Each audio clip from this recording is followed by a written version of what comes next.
Welcome to this explainer.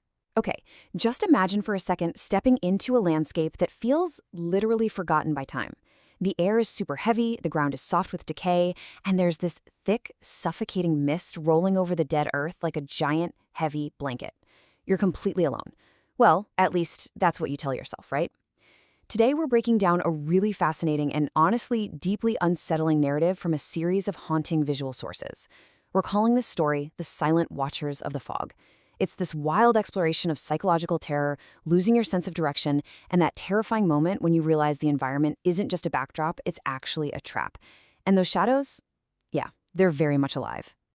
So, let me ask you something to really set the stage here. Have you ever been walking alone at night, maybe through an empty stretch of woods, and you felt that sudden, undeniable prickle on the back of your neck? You know the one. That primal, instinctual alarm bell just screaming in your brain, telling you that unseen eyes are locked right onto you.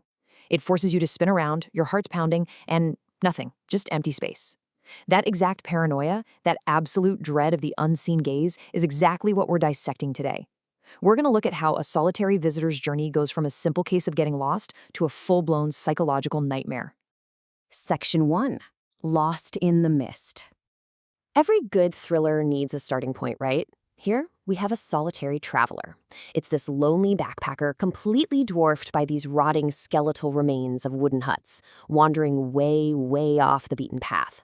The dead, twisted branches in this place reach out like fingers, and the dark, swampy water reflects the sky with absolutely zero sunlight. It's so quiet, you can almost hear the dead silence. Seriously, no crickets, no rustling leaves, just the heavy, muffled sound of their own boots squelching in the mud. This traveler is entirely cut off from the vibrant, living world they just left behind. And that leads us to a crucial understanding of this environment. The mist here isn't just bad weather. It's literally the first mechanism of the trap. Think about how fog works in a practical sense. It diffuses light, distorts acoustics, and hides landmarks. In our source material, this mist actively swallows sound and direction. If our traveler were to just yell out for help, that dense, humid air would absorb the noise within feet. It's this brilliant way to establish complete physical isolation, totally breaking down the traveler's reliance on their senses before the real horror even shows up. Section 2. Eyes on the Verfs. Now, this is the pivot point where physical isolation shifts into a pure psychological nightmare. What might seem like desolate scenery at first is actually crawling with life. Huge, pitch-black crows absolutely dominate the airspace here. They're perched on the decaying shingles of the wooden huts, sitting on every dead branch, and just circling in that thick air above. And the sheer volume and uncanny identical nature of these birds is staggering. They aren't just scavenging, they are holding their ground, completely surrounding the lost visitor below. So what we're really looking at here is a massive imbalance of power. We can map it out pretty simply. Down on the ground, you have the traveler's perspective. Blindness, confusion, stumbling through the mud, entirely trapped by the physical layout of this rotting town. But up above, you have the crow's perspective. They have absolute omniscience. From their high vantage points on the roofs and in the dead trees, the fog doesn't bother them at all. They have a unified, predatory focus.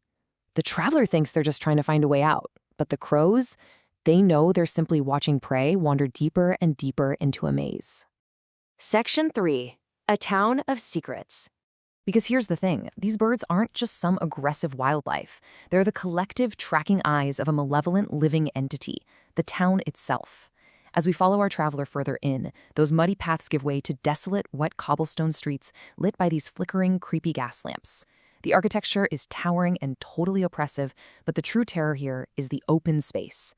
It's that feeling of total exposure.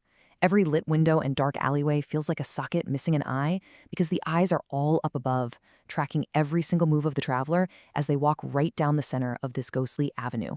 This triggers a really rapid 4-stage mental breakdown. Stage 1 is the physical isolation in the swamp. Stage 2 is the first sighting. Noticing a crow, then 2, then 20. Stage 3 is the absolute chilling realization of being tracked. It's noticing that as you move down the cobblestones, the flock moves silently with you from roof to roof. And finally, Stage 4, the trap.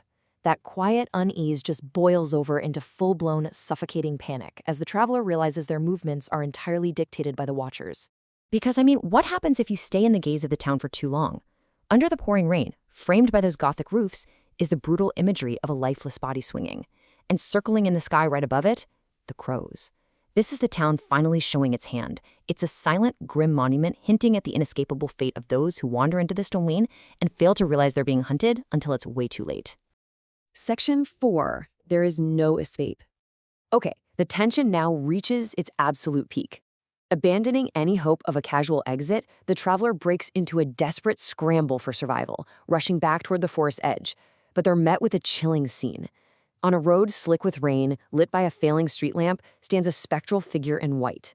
And right next to it is a rusted, blood-red warning that simply says, "Turn back now." But man, it is a warning that comes far, far too late. The outer boundary is completely sealed. The crows tracked them to the edge and are actively pushing them back toward the center. Forced back, our traveler desperately seeks shelter indoors to escape the eyes in the sky. But the claustrophobia? It only gets worse. They trade the open skies for a dark, inescapable, rotting hallway. The paint is peeling, the light is practically non-existent. And yet, standing at the very end of this corridor is that same spectral figure. That crushing feeling of being watched hasn't faded even a little bit. It's literally just followed them into the dark. And this leads to the most terrifying climax imaginable.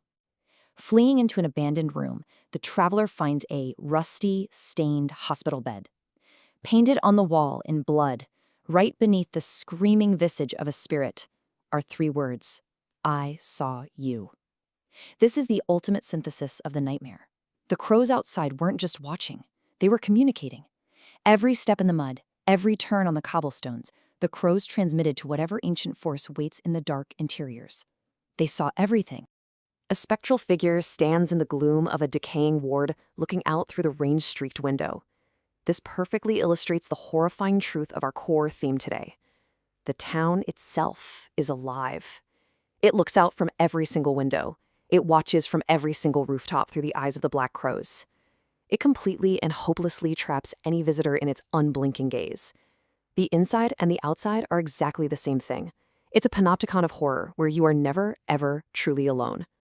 So we're going to leave you with a final thought from the lore of this dark world. In this town, the fog hides your escape, but the crows never lose sight of your soul. Just let that sink in for a second. Think about that the next time you find yourself alone on a quiet, misty day, and you hear that sudden flutter of wings from the branches above. Are they just birds, or are they the eyes of something much older and much darker, reporting your every move? Thanks for exploring this nightmare with us in today's Explainer. Keep your eyes open out there, and seriously, never ignore that prickle on the back of your neck.